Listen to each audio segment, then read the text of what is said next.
Okay, guys, good morning. I'm live. Good morning. Voice a little bit hoarse and raspy, but it's all good. Good morning. I know this is impromptu. That's okay.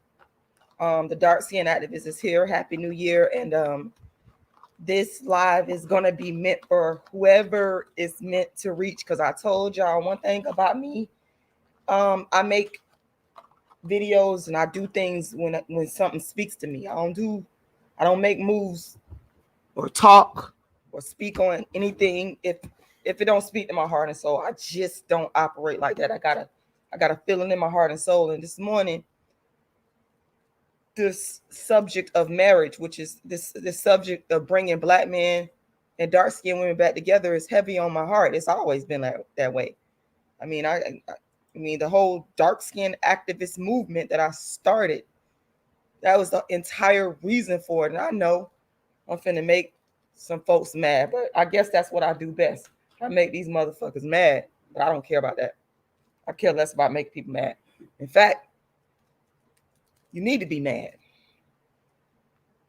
I don't understand why people think that uh, ruffling people's feathers and making motherfuckers mad. I don't understand why they think that's a bad thing. People need to be mad. Conflict is good. Like, conflict is what leads to solutions to problems. Like, we need to get rid of this idea, this notion that um, conflict is necessarily bad. And I had to tell myself that because I am by nature a non-confrontational person unless you push me, unless there's something that I need to be confrontational about, unless something needs to be corrected. And in the black community, we got a lot of shit that need to be corrected. And y'all know what it is. Y'all know I'm the dark skin activist. And in 2022, I'm going to keep on doing what I do best, what God put me on this earth to do, promoting dark skin activism. And one of the ways I do it, as you all know, is through my YouTube channel and social media. And I've been doing it for a long time, and I ain't going to let up. I ain't taking my foot up off y'all motherfucking neck. I'm talking to you black men now. I don't talk to these dark skinned women, these black women. I've been talking to y'all more, whatever the case may be. But I'm back to talking to the original people I was talking to in the first place. Okay? I'm talking to you black men now. Okay? Okay. Now, I do got some triggers that triggered this morning. I'm up early this morning. I said, what y'all do? Sometimes I wake up early in the morning, honey. I wake up early in the morning.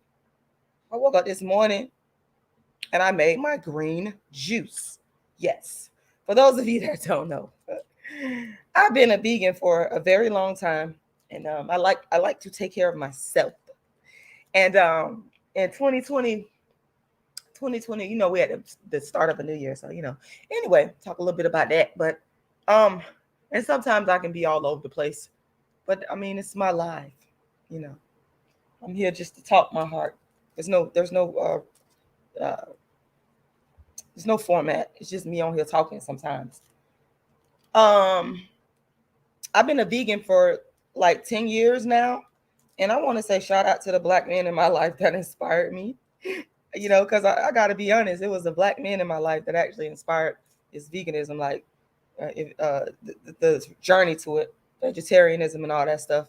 When like back in '98 when I joined the Uhuru movement and Chairman Omali Ashatella, they was vegetarian. I was like in awe of these vegetarians because I hadn't grew up with that.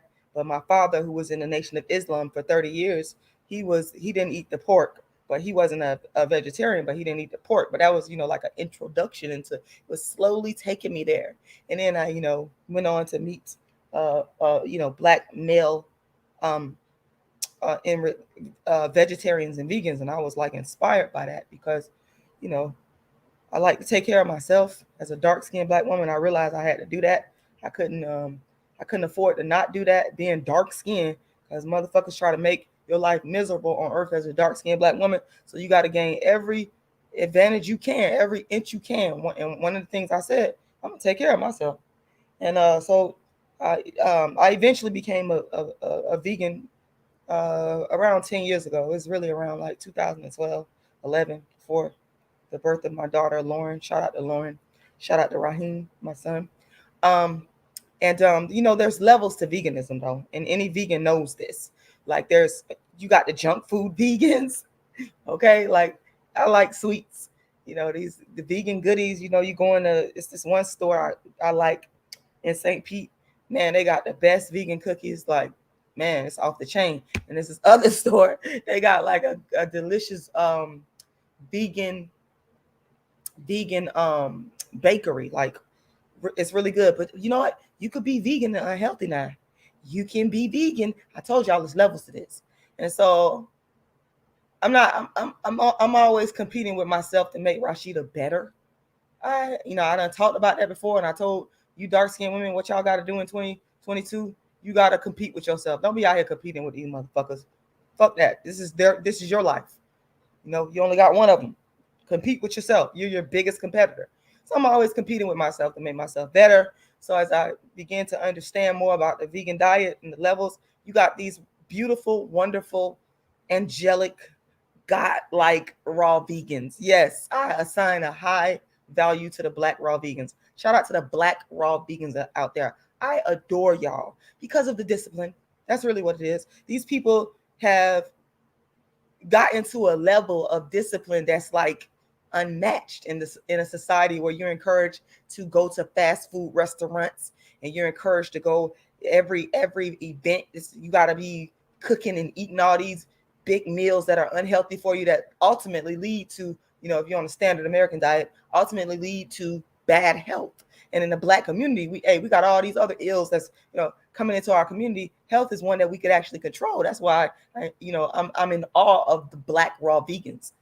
The Black raw vegans got a lot to offer to the well-being and the progression economically, spiritually, politically of the Black community. And I think that we're not paying attention to that. I see it clearly. I saw it with the chairman of my rashidalala, who's probably 80-something years old. I see that man run around St. Petersburg, fit, great skin. Like, damn, I'm like, I saw that when I was like 20, joining the movement. I was impressed. I'm like, damn, like, whoa. And they had the gym down there, the Tyron Lewis gym, that left like a huge impression on me. Like, but like I said, I went on to learn that there was levels to this. And the raw vegans are the ones that I really admire because, like I said, it's about getting to the highest level of yourself, of self-actualization that you can get to. And that's the goal. That's really the goal for myself, to self-actualize. But so during my 10-year run as a vegan, and it's levels. I was vegetarian first and then vegan. Anyway, my goal has always been really to be a raw vegan. And even with raw veganism, there's levels to that. There's one subset, which is fruitarianism. So over the past year, and I should say that there's been times in my vegan walk that I have been fruitarian, but mainly I've just gone back and forth between a cooked vegan and, raw vegan. I'll probably say like 50-50, because I do like raw fruits and vegetables, but I also like the, cooked vegan food, like the rice, the potatoes, steamed vegetables, vegan cornbread, obviously vegan sweets, etc.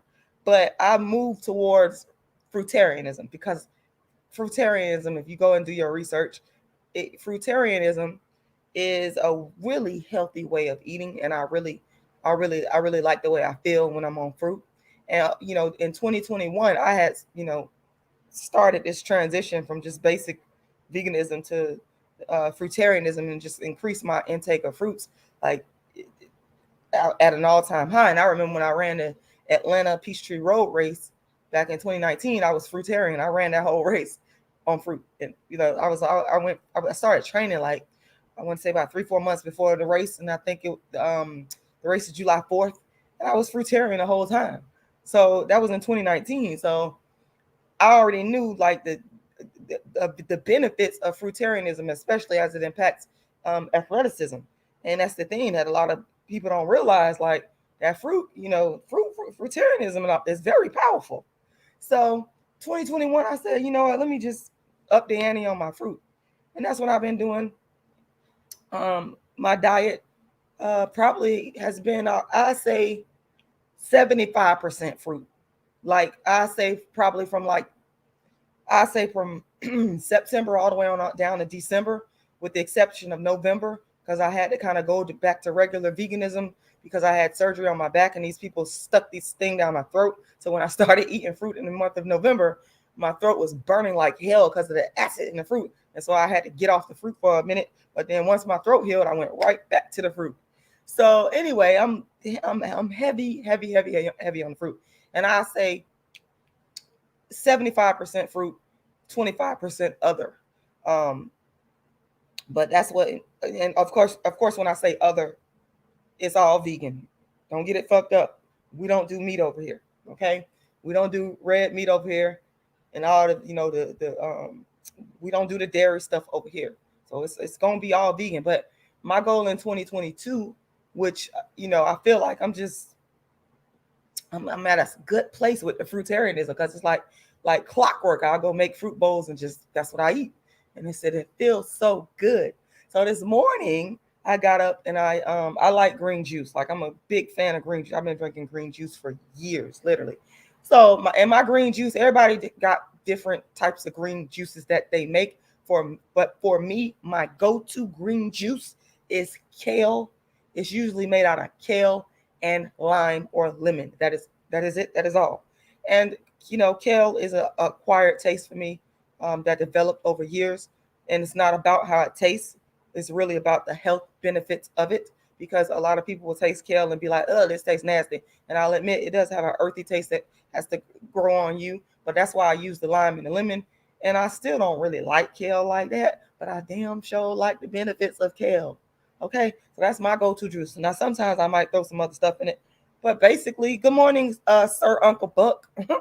Good morning, everybody that's watching. I know this is an early one. Y'all got me on an early one this morning, but I'm finna, like I told you, I come to y'all when the spirit hits me. That's how it goes. So I got up this morning. I went to sleep early because I was like tired, because yesterday, New Year's Day, I tell all my little cute little nephews, they're like completely adorable. We went to they wanted to go to the trampoline park, and then they was in there for hours on end jumping, and I just playing and jumping and having a grand old time. And I'm sitting up there, managing these 6 kids. Lauren was with us, but I'm used to that because I got 5 brothers. I grew up in a household with 5 brothers. I don't have any sisters on my mama's side. I do on my dad's side, but I grew up around 5 men, so I'm used to that, being around men. For some reason, I acclimate very well because it's just a natural thing. Like, obviously, you growing up with 5 brothers, you just, So I had all these boys with me, and Lauren, and she just loves it. She just had a good old time. So I took them over there, and we had a ball over there. And but I was tired, so I went to bed early. So that's probably kind of why I'm up early. And one thing about fruit, I will say this, like, you don't. Sometimes when I'm like high fruit, and I go up from 75 to maybe like 99% or 90%, where it's just really all fruit, I don't need as much sleep. I noticed that. So yesterday I had like a big old huge fruit bowl of and I sometimes I buy a lot of fruit, and sometimes you get busy and you don't get a chance to eat it all. And some of the fruit was about to go bad, and I was like, I'm not one to like waste food. I do not like to waste food. So I had some watermelon that I cut up. I made like a big, huge fruit bowl for myself yesterday. Watermelon, papaya, kiwi. What else I put in there? Cucumber, a little bit of mango. And I'm driving down the street. I take my fruit bowls with me on the go. And sometimes I'll be driving with my big old fruit bowl, just eating my fruit. And them kids, they got in there looking at me like I was crazy yesterday. But that was that was like my meal that I had. So I ate my fruit, and I had a whole bunch of it yesterday because I had some fruit in there that I thought that was gonna go bad, and I was like, I gotta either eat this fruit or I'm gonna juice it. But I went ahead and I cut it up and I ate it, and I had a big, huge bowl of it. So that's probably why, you know, I woke up early, because you just don't, for whatever reason, need a lot of sleep when your diet consists of mainly fruit and or raw, if it's like raw. But I'm not saying that you don't need rest. I'm not saying that you're gonna be Superman or Superwoman. That is not what I'm saying. I'm just saying I noticed that when I eat a whole lot of fruit, like I'm real like I go from 75% to 99%, I just don't need a whole lot of sleep. And so that's why I'm up this morning. And I got my green juice up here. Now, I'm gonna tell y'all like this now. I do got a weakness for I still got a weakness for candy and stuff like that, like chocolate and stuff like that. But it is, of course, it excuse me, it be vegan. But that's when I say when I when my uh fruit or my other consists of 25%, you know, like I'm eating 75% fruit and the other consists of 25%. That's usually what the other consists of. Well, not all of it. I'll be eating some nuts, or maybe like some vegan snacks and some, you know, some sweets, um, candy like chocolate, or even cereal. I like cereal. I might eat some Special K with some coconut milk, almond milk. That's what my other be consistent of. Okay, so but I'm trying to like really just get to a level where I'm just at all fruit. I really would like to just be all fruit, but I don't think it's gonna be possible that I'm gonna go all fruit. I might do like 95, and then have, you know, like I said, my cereals, my nuts. I like sunflower seeds, almond, all that good stuff like that.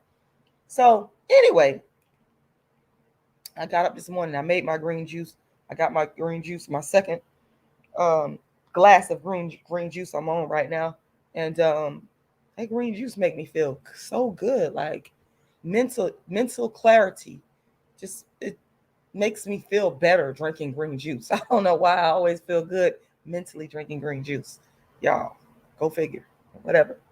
Okay, so that's my explanation for being up this early in the morning. For those of y'all that want to know. And I did some other stuff this morning because I got a lot of shit I gotta do, get done. And I started working on some stuff, got some stuff done this morning. In the early morning time, you can get things done. Your brain is fresh, and you know, sometimes I really like to get up early in the morning, get when I really got a lot I want to do. So after I did some of the other stuff, I had this administrative shit.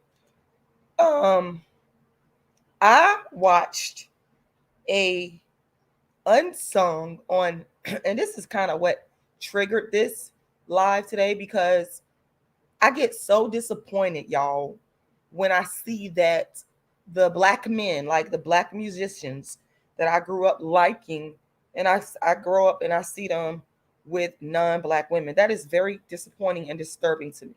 Okay. And you know, before I continue, y'all know the hardcore listeners, y'all know I can't sorry about that, continue this live without letting the people know that I'm the first dark skinned activist. There is no other dark skinned activist. And when I say that, what I mean is I'm the first activist to exclusively create a movement for exclusively for dark skin, not about nothing else. I'm fighting against darkism. I call it darkism. I'm fighting against colorism. I'm the first activist to advocate with this type of movement. You're not going to find another activist that created a movement before me. People be lying. They love to lie, and they love to like put a spin on it and say, you're not the first dark skinned activist, meaning that I'm an activist that's dark skinned, and I'm an activist of any kind that just happens to be dark skinned. That's not what I'm talking about. Dark skinned activist and dark skinned activism is my trademark. I own the trademark.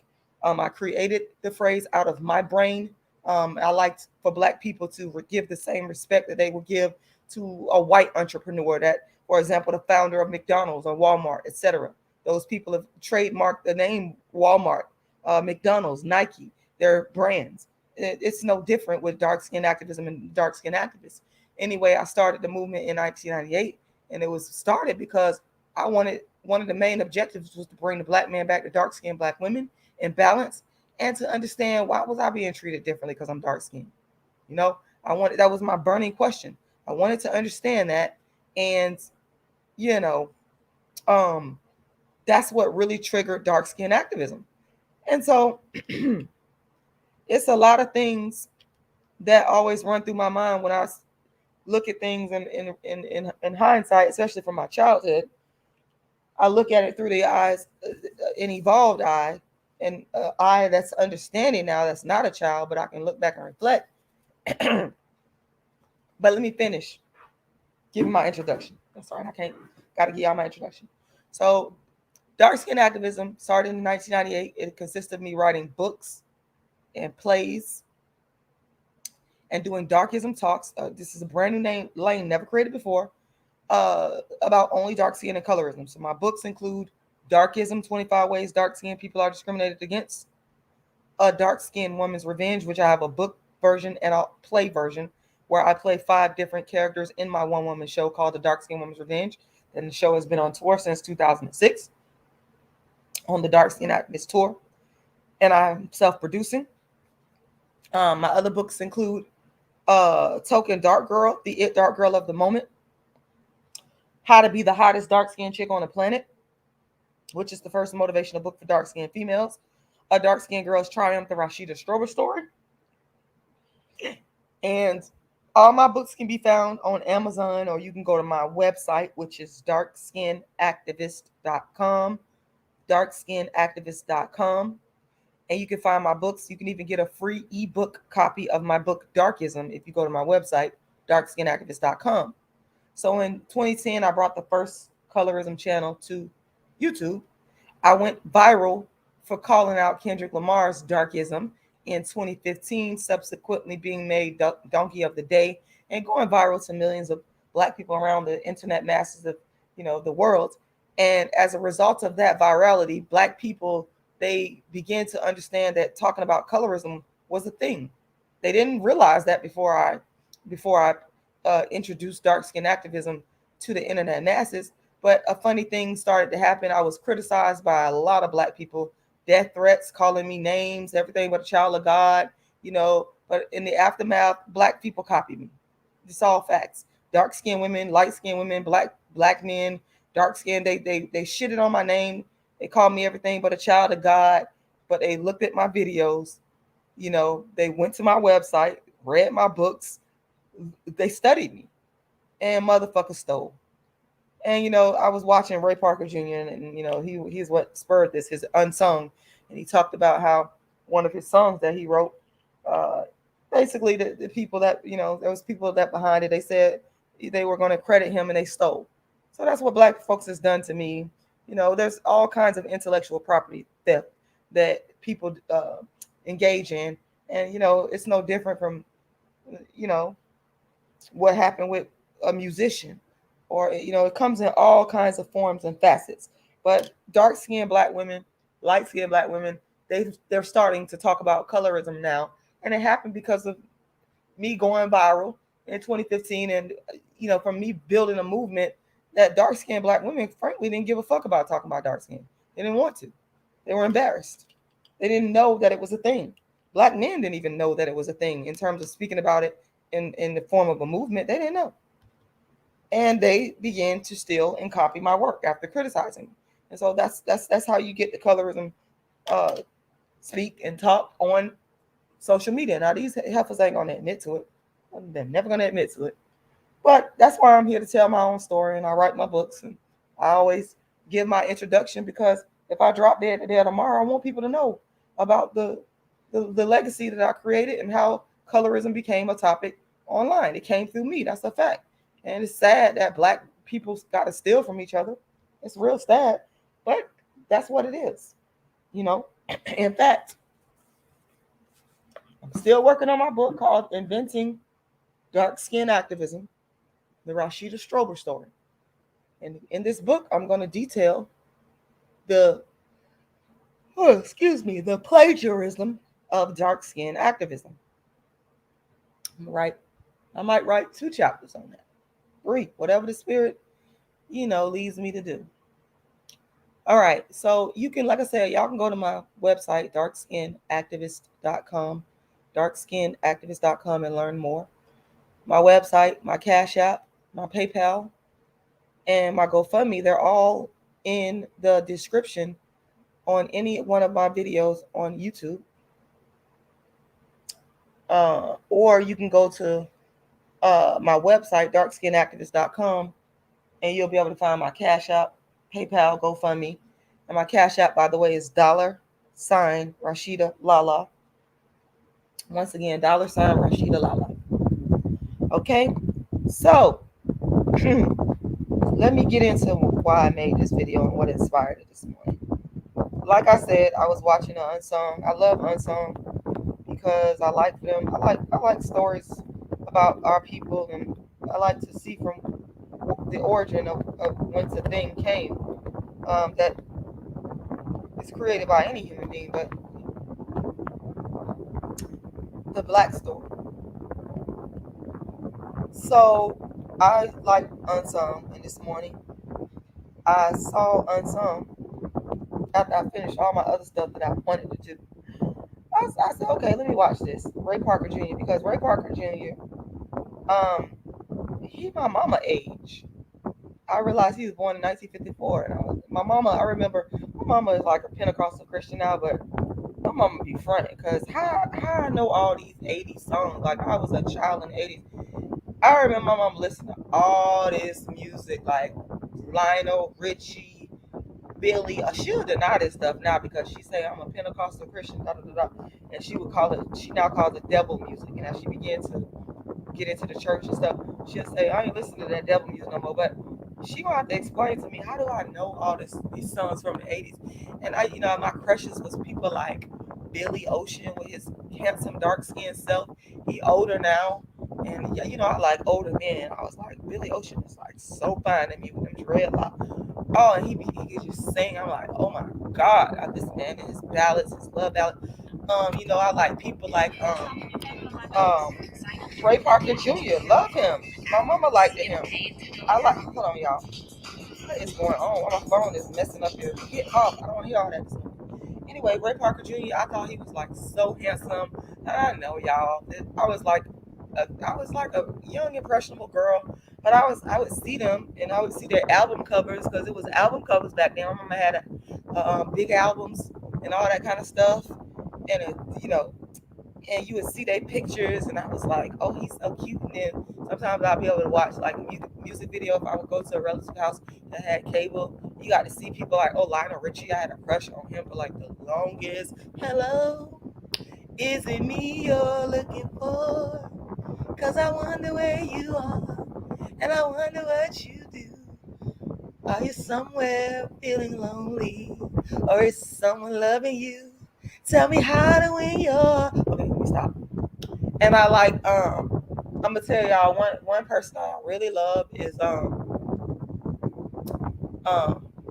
Jeffrey Osborne. Oh my God, Lord have mercy. And then I later found out that he was the leader of LTD, and Love Ballad is probably one of my favorite songs of all time. Come on, mama, we used to listen to this stuff. And I mean, hell, you got to listen to what the hell your parents listen to. So Love Ballad was like, oh my God, I had like the biggest crush on, oh my God. I thought that man was just so fine, Jeffrey Osborne. Okay, I can go on. And what's the guy name? The one, what is his name? Shake You Down? Black women used to love that damn song back when that came out. My mom used to love that song. Keith Sweat. Damn near every woman in my family liked Keith Sweat. I didn't like really crush on him. He is, I realized that as I grew older, he is cute. He was handsome. But I wasn't like no huge fan of Keith Sweat. I'm not gonna sit there and lie, but he is handsome. And the women in my family, they love him some damn. I mean, my auntie them, they used to play Keith Sweat like, oh, Lord mercy, Jesus. Who else from I could go on and on and on. Excuse me, y'all, about the musicians in the 80s that I had crushes on simply because my mama them would play this stuff. My female family members would play this stuff, and I'm not gonna sit there and say I had crushes on the white men, but I loved the music because it was some good music put out by white men that sounded black, like Michael McDonald and like Kenny Loggins and like I believe that group Tears for Fears. They had some good damn music. I didn't have no crush on no white men though. I didn't like them. Like I didn't look at them and be like, "Oh, I want to date them." But I damn sure like some of the songs. Like you can't tell me that Michael McDonald is not one of the greatest singers of all time. Hall and Oates, man, Hall and Oates made some great music. How do I know? Because my mama them used to listen to these people when I was growing up in the 80s. Okay, but if I had a favorite to choose that I really had a crush on, I have to say it was probably Al Green. Lord, that man was so fine. Lord, oh my God, he was so, oh my God. But I'll have to say it was the tie between Billy Ocean, because Billy Ocean just comes across so like a nice person. He can sing and he's just sincere and got that nice dark skin. And I was like, oh my God, he is so. Now these men was old enough to be my damn daddy. I didn't give a fuck. They was like so. And Lionel Richie. Okay, I thought Lionel Richie was just like, oh my God. Okay, but y'all, let me tell y'all. Let me tell y'all. And Ray Parker Jr. Like this man used to come across as so. Even as a child, when I would see him, I see the little music videos, Ghostbusters. That man came across so cool, calm, and collected. Like he was fucking the epitome of. I remember that shit. I remember it. And he was just like, nothing rattled him. And I was like, and I realized as an adult woman, these men impacted, and my dad was like that. May my father rest in peace, the great late Samuel X. I love my father to death. My father, I never saw my dad get mad. I never heard my dad raise his voice. He was so cool and calm and collected. And I was just like, that. I was attracted to that subconsciously. I like a calm, cool, collected black man that's in control. Like, and it can't be fake. Like, that shit is real when you see it. That's what I like.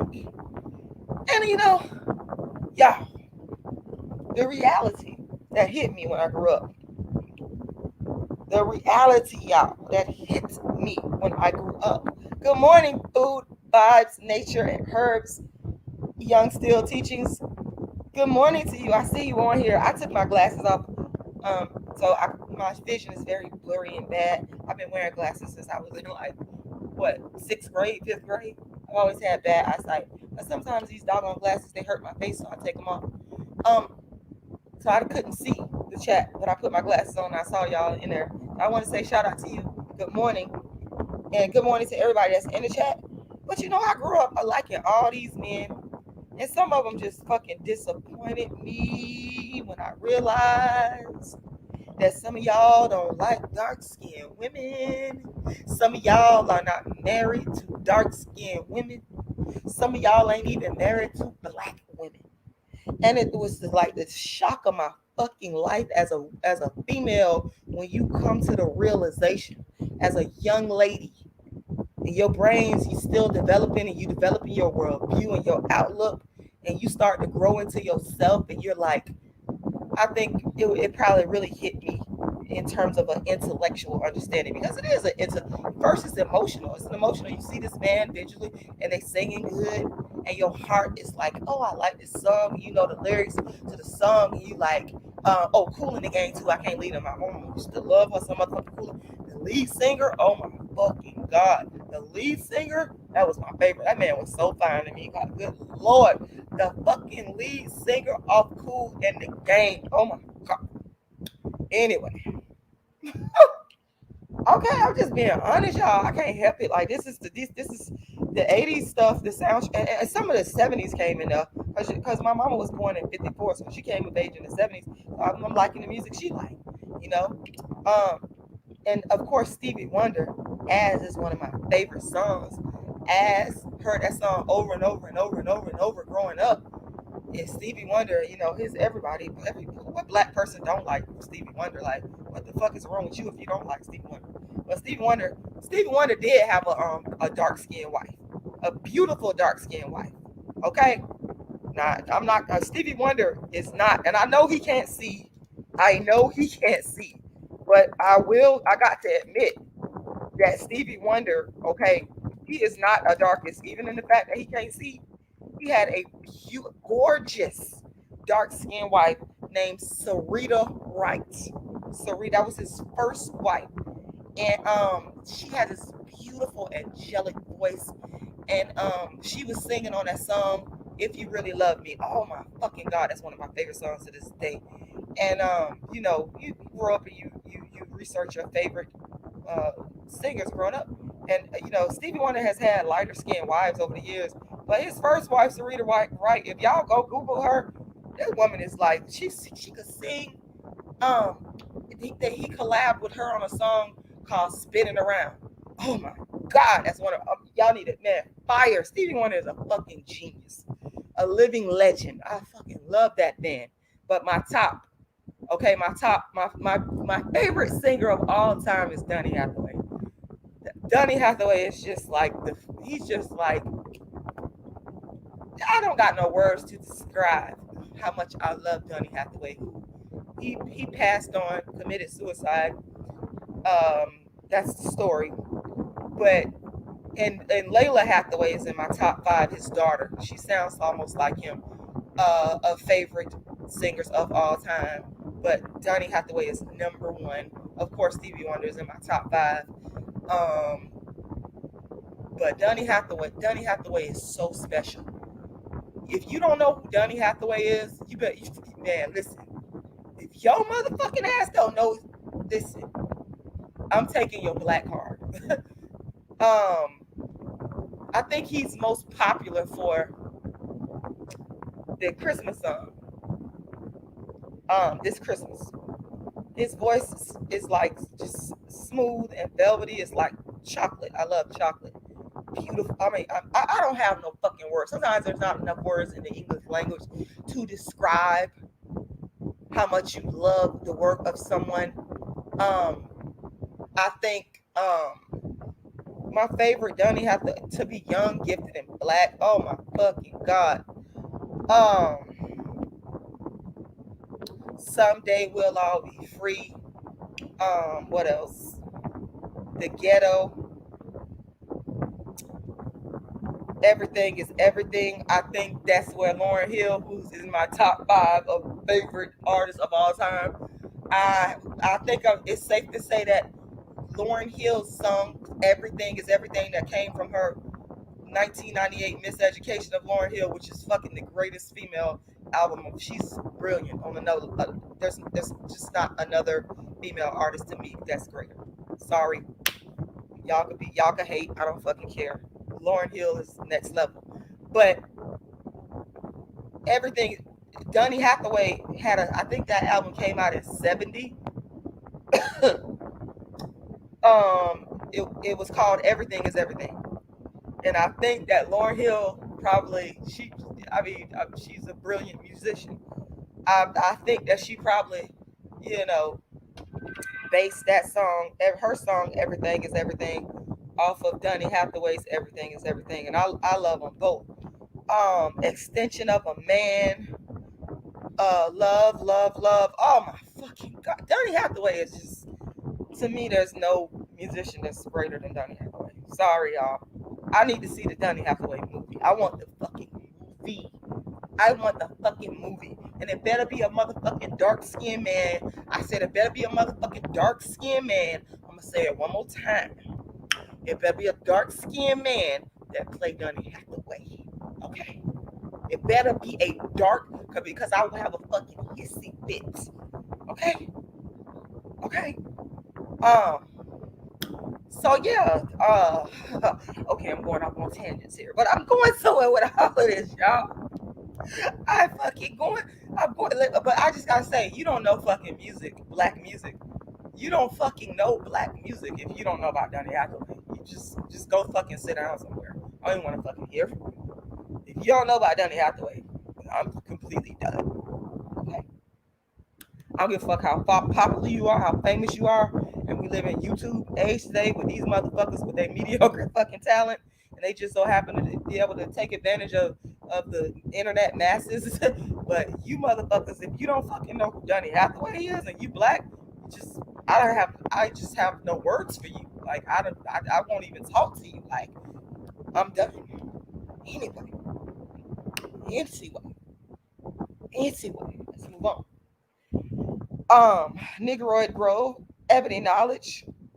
So, you know, I'm watching Unsung and I see Ray Parker Jr. with his smooth, handsome, sexy self. And I'm watching this story because I like Ray Parker Jr. I just think he's just so, you know, his aura is just like, damn, I love it. In control without saying I'm in control. You don't gotta even say it. It's just it.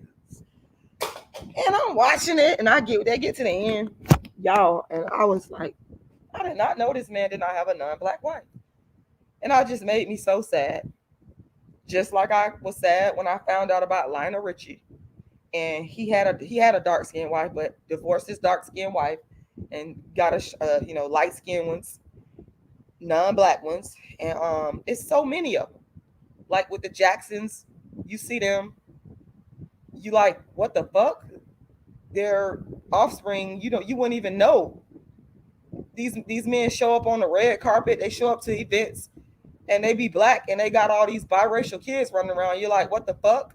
Peace, good morning, Ebony Knowledge. And I'm gonna say it. Y'all motherfuckers can get mad all y'all want, because I already know people gonna listen to this and get mad. I don't give a fuck. I don't care if your feelings are hurt. I don't care. My feelings are hurt. As a black, dark-skinned woman, to grow up and to see all these guys that I liked growing up and thought was just like so handsome and the shit, and you don't like dark-skinned black women. If you ain't married to one, to me, that means your ass don't like one.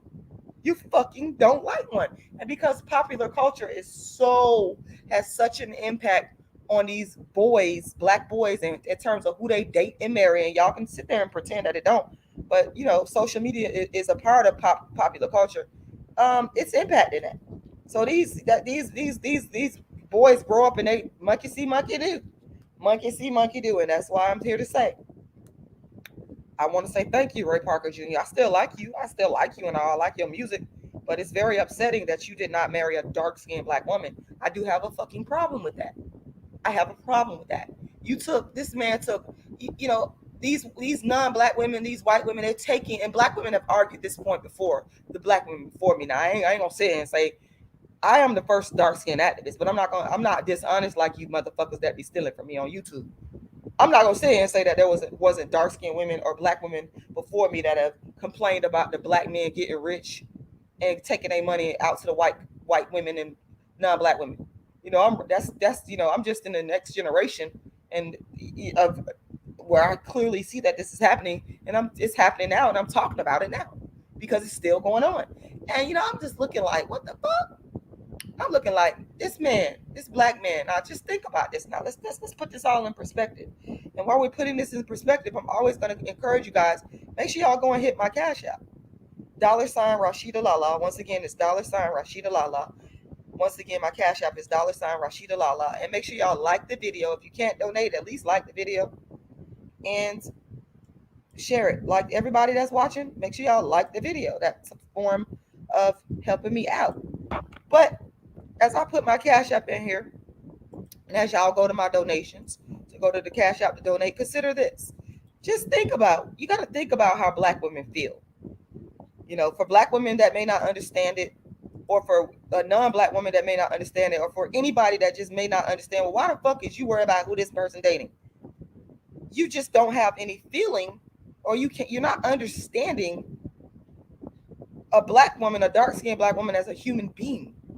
That we have feelings. When I see my black man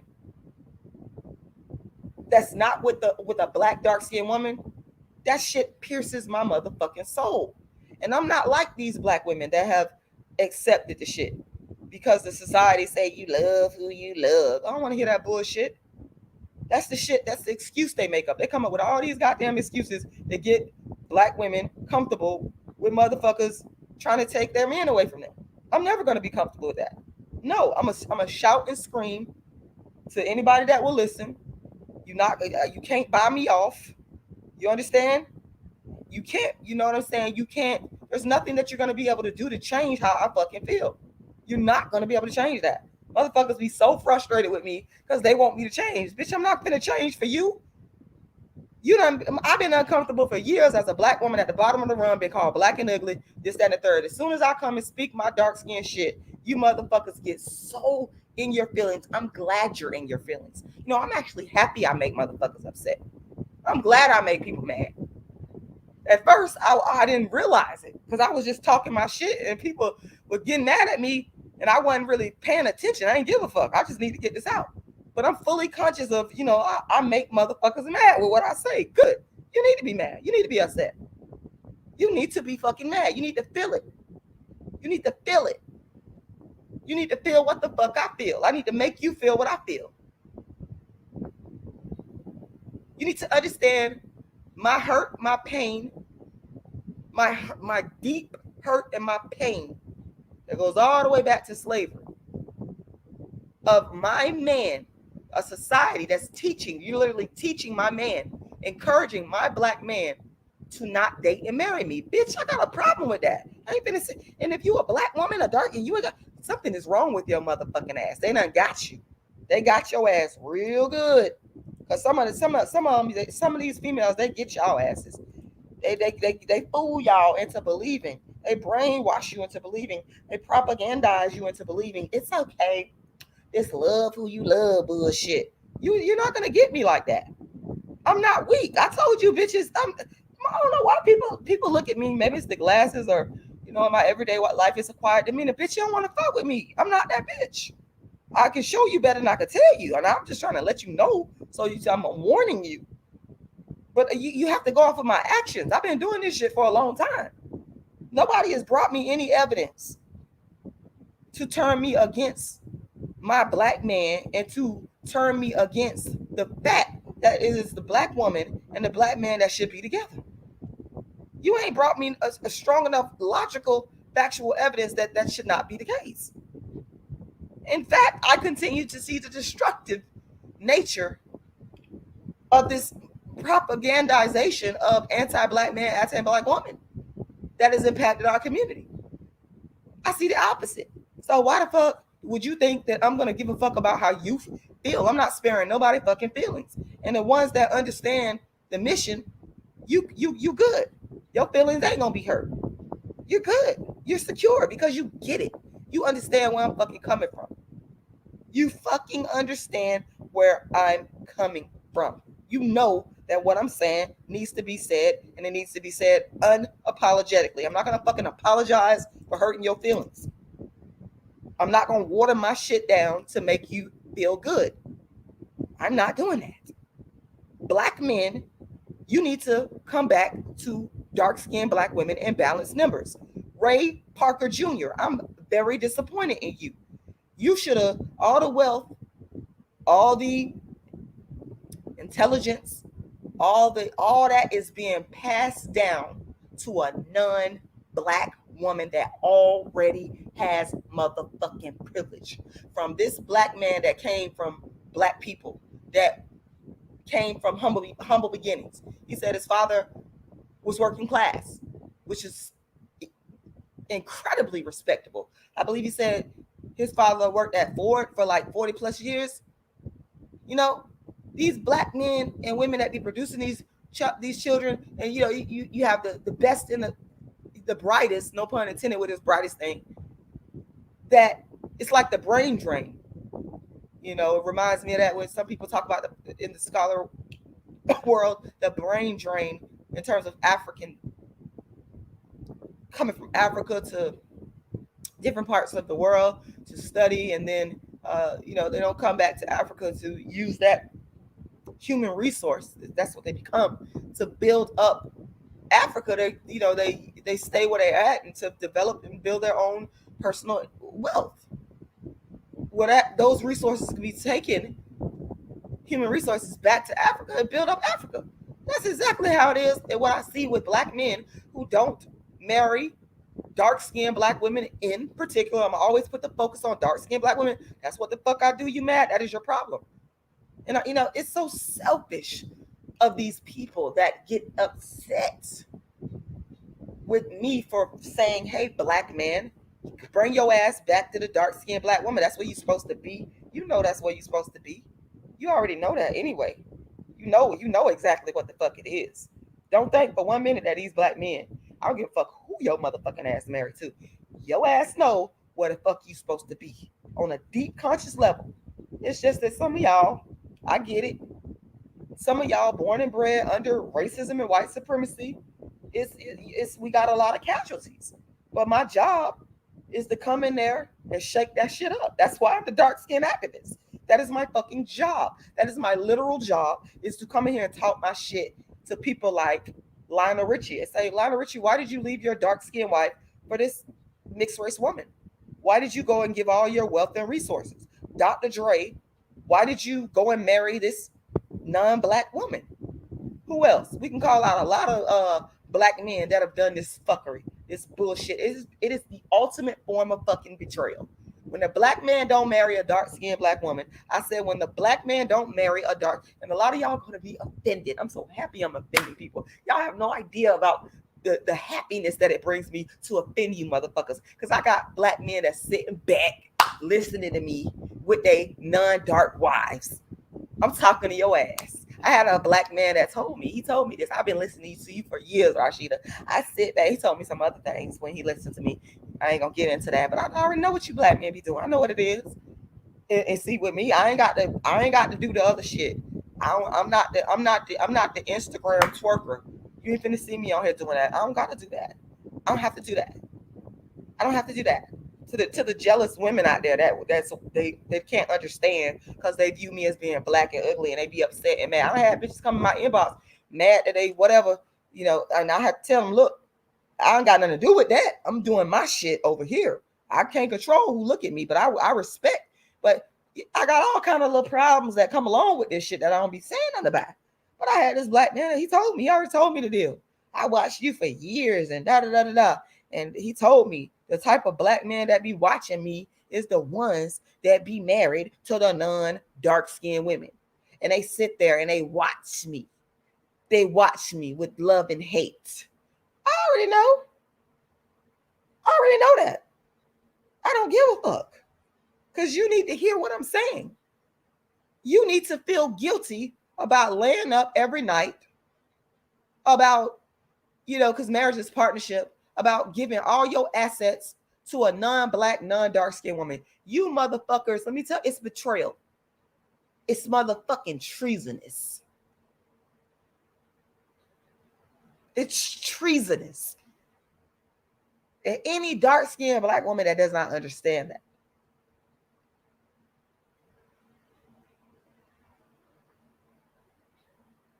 that does not understand that, something is wrong with y'all. Don't let the society and these women that already had a privilege, because some of them will try to do it. Don't let these women take you away from what is rightfully yours, dark-skinned women. Okay? Don't let these women take away what is rightfully yours because they want to convince you that you're not supposed to have a black man. They want to continue to keep their privileged position. They might not say that shit, but I guarantee you, they want to keep the privilege. They want to be chosen first, like they always have been. And I'm here to say, you black men, y'all gotta stop that weak shit. What y'all doing is some weak shit. I'm giving y'all an opportunity as men to stand up and come back to your black women. That's where you're supposed to be. That is where you're supposed to be.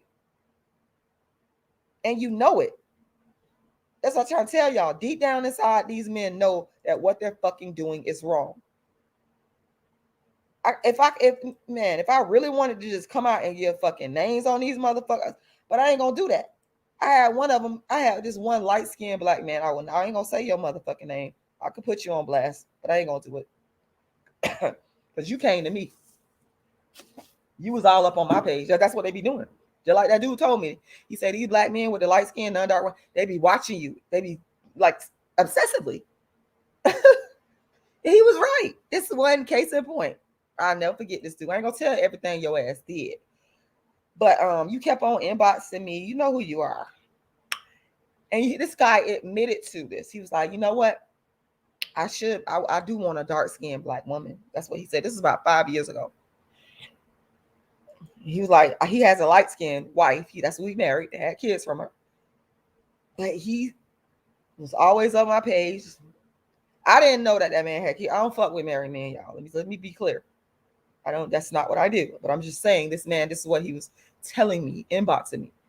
And I was on my professional business shit because I'm not on social media to meet men. That's not what this is about. This is about me spreading my dark skin message to tell you motherfuckers, to as many of y'all as I can, bring your ass back to dark skinned black women. Okay? And this light skinned dude, he was a prominent dude in a prominent community. He was all up in my inbox with his light skin guilt. I just listen. I'm not finna date you. I'm not a home wrecker. I don't want you. But he needed to get it off his chest that, yeah, I really wanted a dark skinned woman. I'm going to do a whole motherfucking live on, I really wanted a dark skinned woman. Quiet as it's kept. I'm going to do a whole motherfucking live. I really wanted her. Because this is real. Y'all bitches be trying to steal from me. But this is my real life, what these black men be fucking telling me out their own mouth, out the typing. I got the proof of it, but I ain't finna show. I ain't putting y'all ass on blast like that. He really wanted a dark-skinned woman. I'm not lying.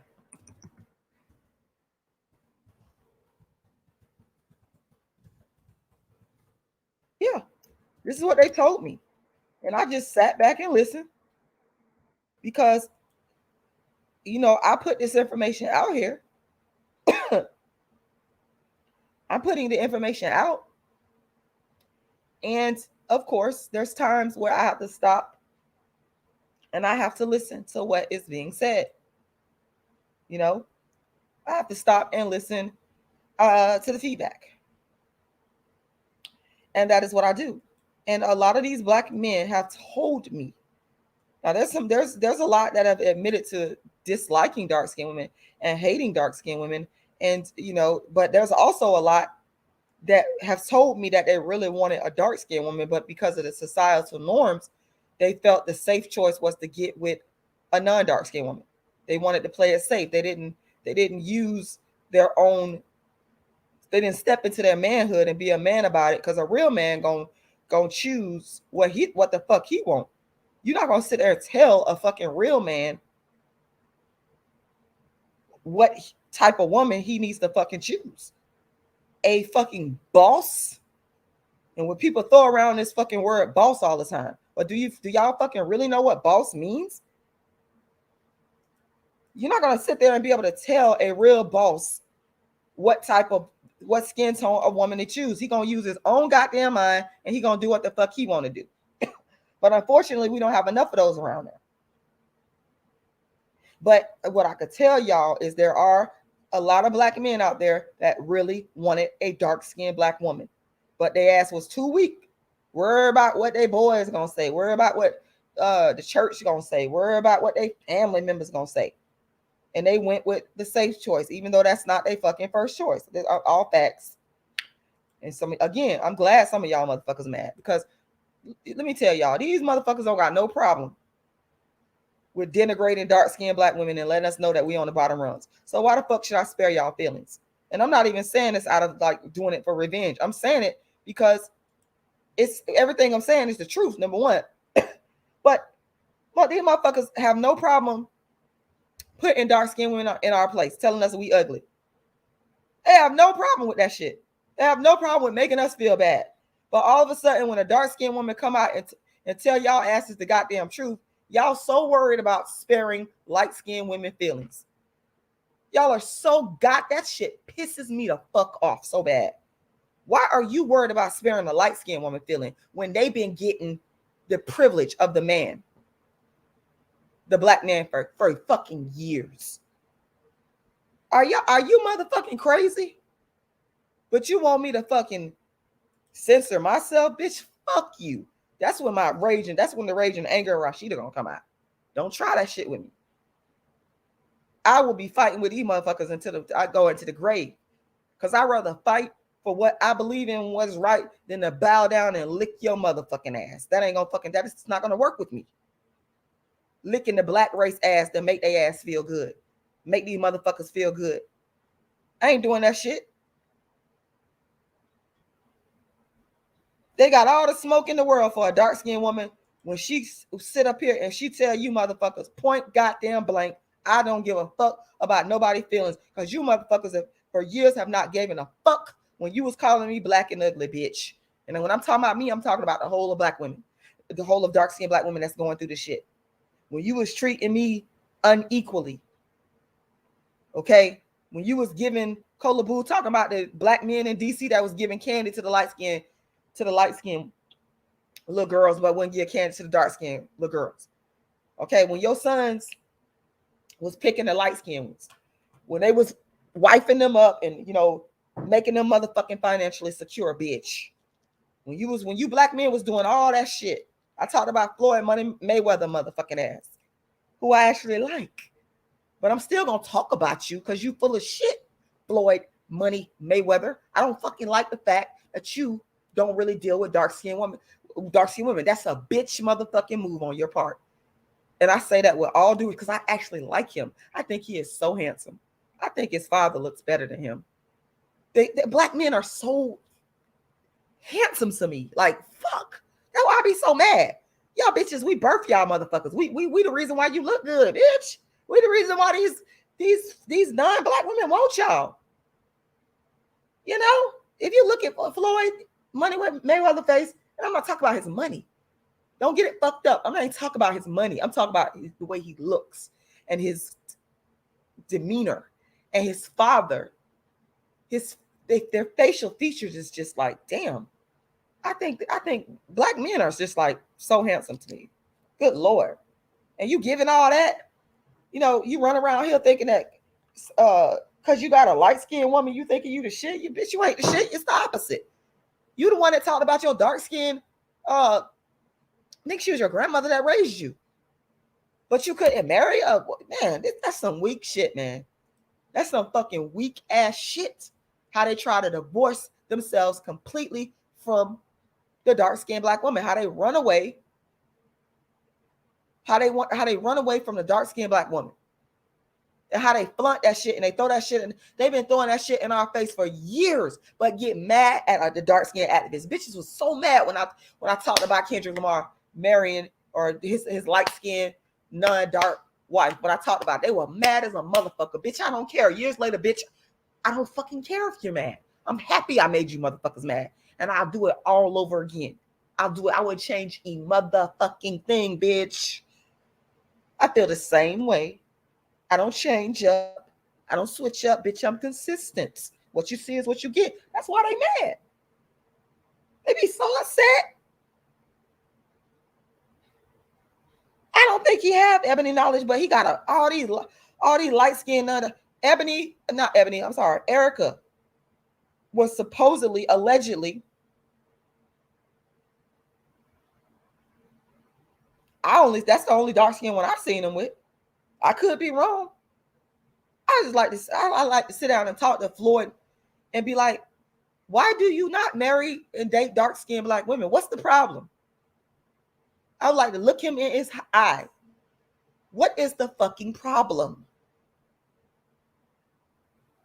And you're not going to sell me this bill of bullshit that light-skinned women look better than dark-skinned women. No, they don't. No, you fucking don't. Not in terms of saying that a whole, because that's the implication.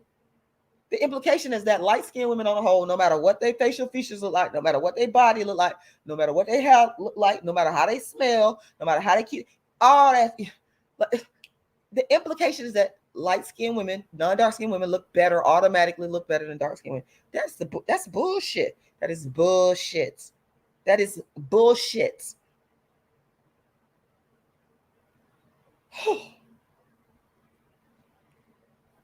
Listen, what we got to do as Black people, Black men have got to be encouraged. Listen to me.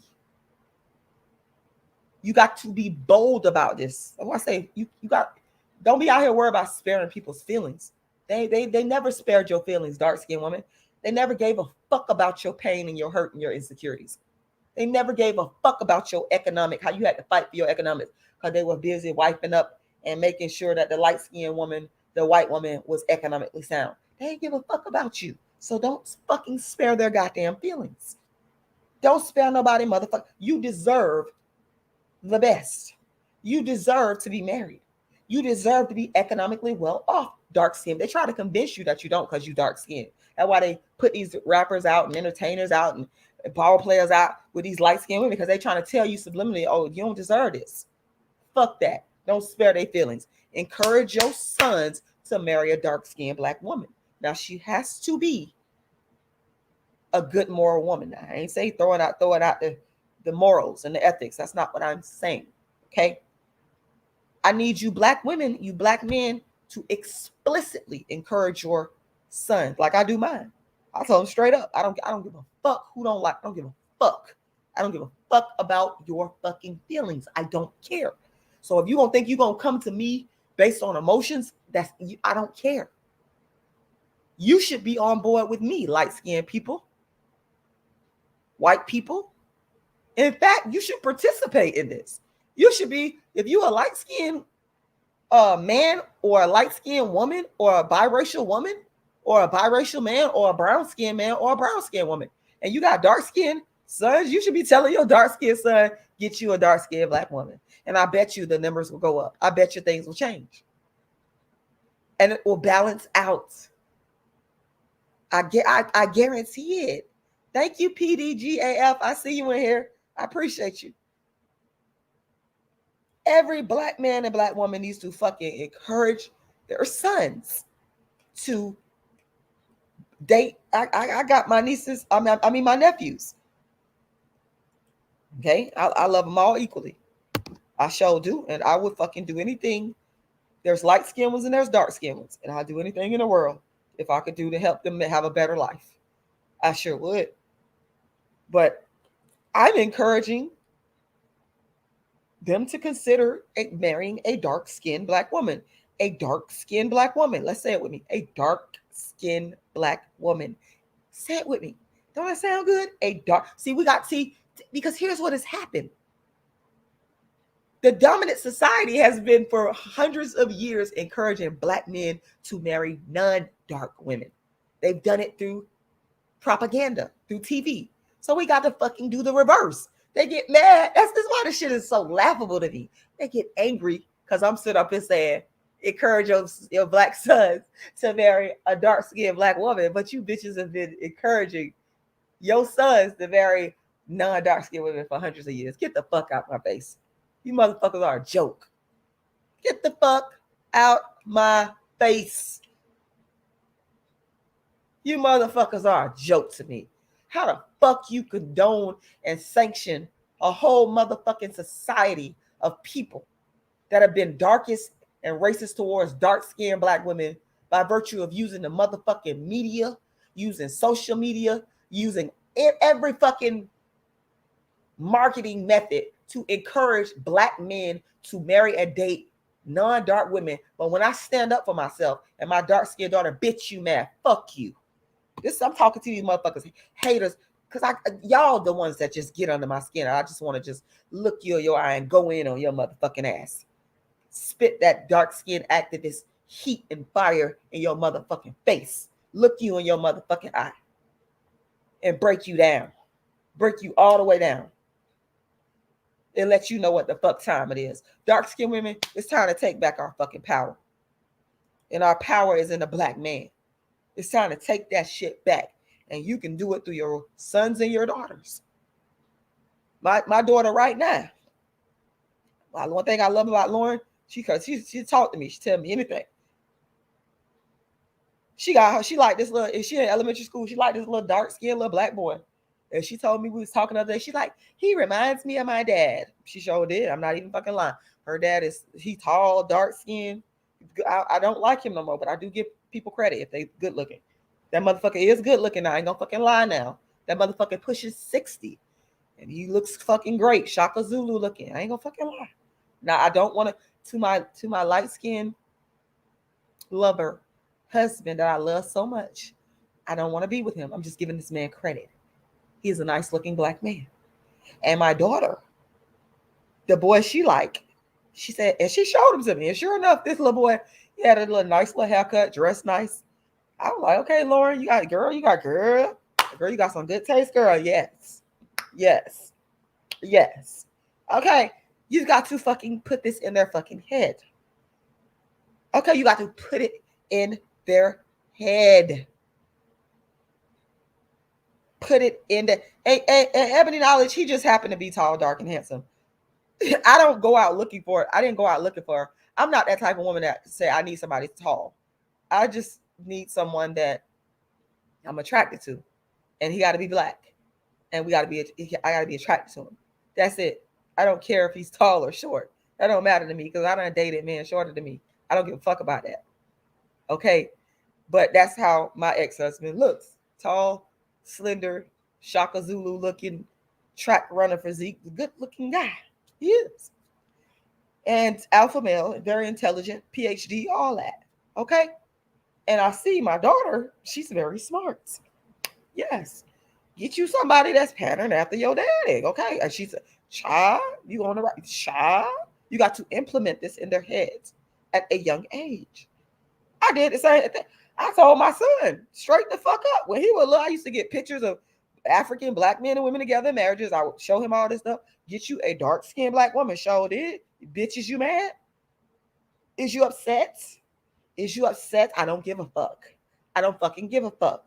You got to put this in their head explicitly. Don't be shy about it. Sometimes you got to do shit when you in a dire situation. You got to push hard. You can't go soft.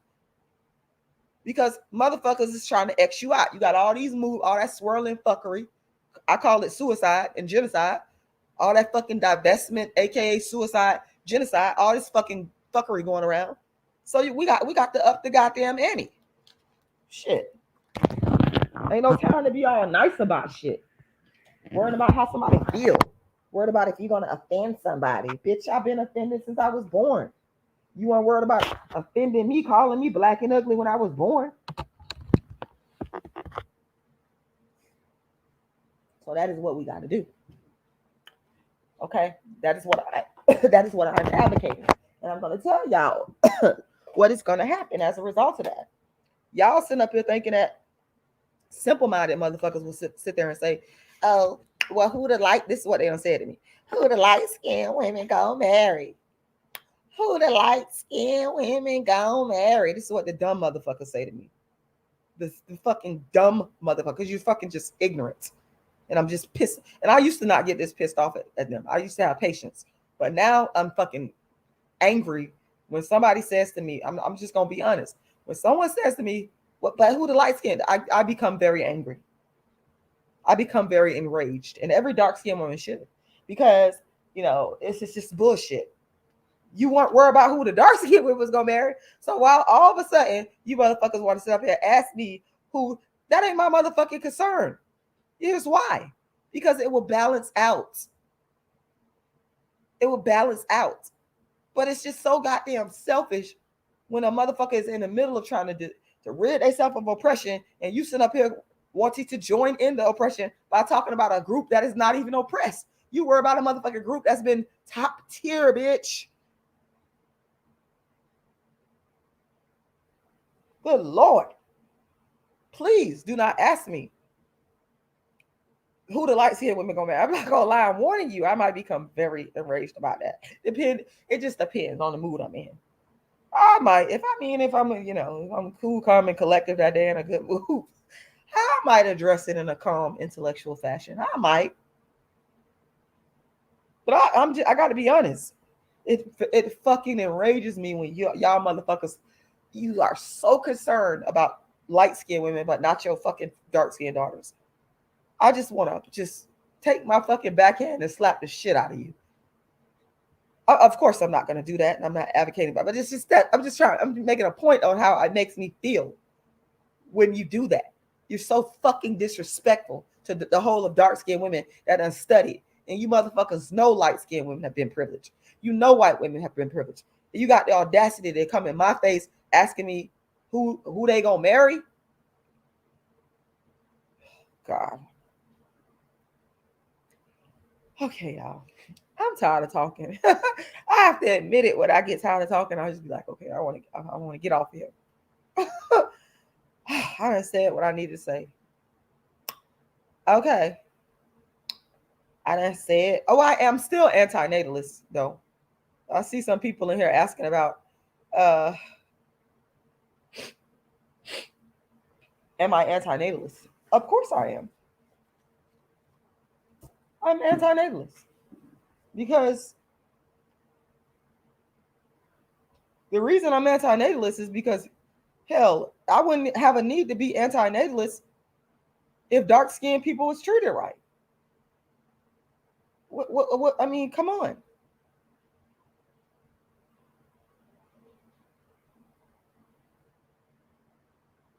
Human beings, white, predominantly the non-black ones, have caused the most fucking problems for human beings, including fucking darkism and racism and other types of isms.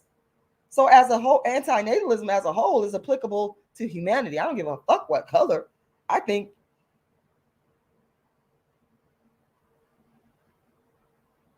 humanity, not all, but it's fucking just trash based on the way we treat each other. What is the goddamn point? But some of us suffer worse. I'm about ending all suffering for all human beings. Well, so that's when we talk about anti-natalism. Anti-natalism is, I'm not gonna back down from that belief. Only God is gonna be able to change me on that one, because the human beings are fucking miserable. The human existence is miserable.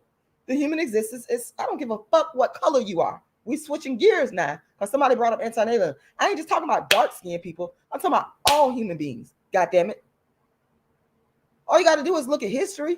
Look at the wars, the revolutions, the poverty, the famine, the brutality. Human beings are a fucking goddamn miserable lot. You motherfucking miserable. You make other human beings miserable. You make this existence on this earth miserable. That's why I'm anti-natalist. Stop procreating. Stop bringing more human beings into your fucking misery. Only God will be able to change me from being anti-natalist. There's not an argument of lie that's going to change me from being anti-natalist. Nah.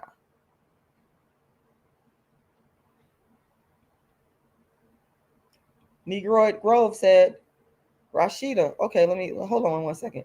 Lance Gross. I'll talk about all they ass. If you ain't with a dark-skinned woman, I will fucking talk about you. I don't fucking care. let me tell you something. I have nothing to motherfucking lose. Zero to lose by coming for these motherfuckers, because they need to be told about the error of their ways. They should not just be able to go live happily and in peace with their non-dark skinned woman. They should be told about the fucked up shit they doing. Hold on, let me put your comment up there. Negro at Grove said, Rashida, you need to talk about Lance Gross. He is very surprising because lots of black women love him. But guess who he with?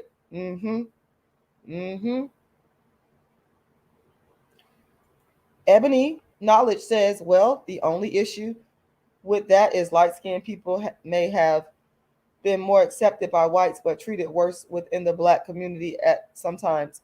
I hear that argument, but when we talk about being treated worse is relative. What do you the fact is light-skinned puts light-skinned people in position to enjoy the economics and the politics of being light-skinned more so than a dark-skinned black person. So the quality of life, So even if you treat it bad, your quality of life, you still got a better chance. You still got better life chances. So I don't condone you mistreating nobody. Now that's not what I'm saying.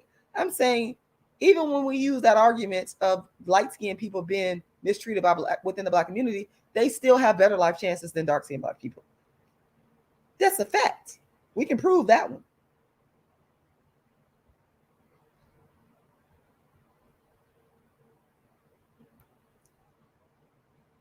Uh-oh, Lance Gross. He might be up next. Evan Knowles said, oh man, Lance is not with a Black woman. I don't recall his whole dating past. Interesting. Interesting. Big Pig asked me, he said, why did I split with my dark skin? Because he was short answer, and I'm not going to come on here and trash him. I'm just telling the truth. Cheating. Cheating is not a deal breaker for me. It's not a complete deal breaker. But if you continue to do that shit, then, I try to work things out. And if you can't work things out, I'm out. Yeah.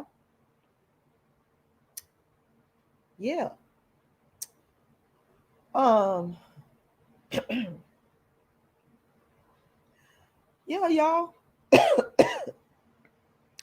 I'm still under the weather here with this cold. Well, it's not like a real bad cold, but it's like, ugh. So I'm gonna get up off of here because I don't talk so damn much. I'm talking. But I truly want to thank y'all for the number of people that are watching this. Happy New Year's to y'all. I'm shocked. It's like 6:50 early in the morning. But this year, y'all just start encouraging your Black male offspring to marry and date dark-skinned women. Some of them gonna listen to you, and some of them are not. But the most important thing is you need to put in their head and start the propaganda, just like the years of propaganda has been started on the Black man to marry and date non-dark-skinned women. We got to do the reverse. So tell your brothers, your uncles, your cousins,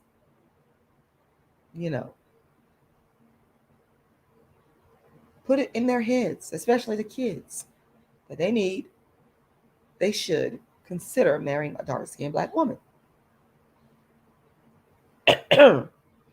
I want to say thank you so much, PDGAF, for coming in here and helping with the promotion of my book and stuff, and my website and all that. I want to encourage everybody in the sound of my voice to make sure you go to my Cash App and make a donation. Cash App is $Rashidalala. Once again, it's $Rashidalala. And I'm putting it continuously in the chat. You can go to my videos and you can find my Cash App, my PayPal, and my GoFundMe right there in the comment section or in the description to any YouTube video I have. Or if you go to my website, darkskinactivist.com. Once again, that is darkskinactivist.com. If you go there, then you will be able to see the Cash App and the PayPal right there on the website when you scroll down. I'm also giving away my book for free, Darkism, 25 Ways Dark-Skinned People Are Discriminated Against, at my website, darkskinactivist.com. When I start yawning like this and when you got a cold and whatever, you can't barely talk, it's time to go. But I hope you guys enjoyed this live. Like I said, make sure you go make a donation. Make sure you like this video. Make sure you share this video. And thank y'all for watching.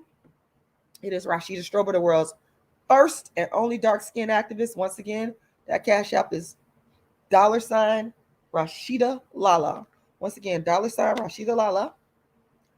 And I want to thank y'all for watching and listening. And y'all have a happy, happy New Year.